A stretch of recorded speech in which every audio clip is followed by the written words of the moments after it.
32 anyos na lalaki sa Bato Camarines Sur, Lugadan. Makalihis badilon kan daipan nabibistong persona.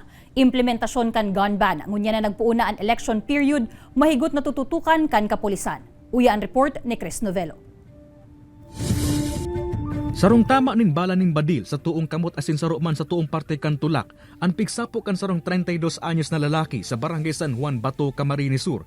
Ini makalisang pagbabadilon kan daipa nabibistong persona na bigla na sa nasubot buminuto sa iyang likodan, mantan nakikiinuman sa iyang mga amigo.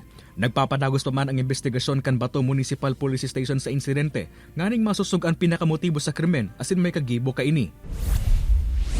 Sa ibong kaini, pigsyerto kan mga otoridad sa Camarines Sur na mas panindang papahigoto ng senang ilalatag na seguridad asin kampanya kontra loose firearms urog ng unyan na nagpapadagos pa ang implementasyon kan COMELEC gun ban unyan nagpuuna ang election period. Continuous po yung ating campaign dito sa mga loose firearms natin and then implementation din po, strict implementations ng mga search warrants. Mientras tanto, bukas man subot ang mga hipatura sa probinsya para sa parameters na safekeeping kan mga badil na mayong maninigong dokumentos.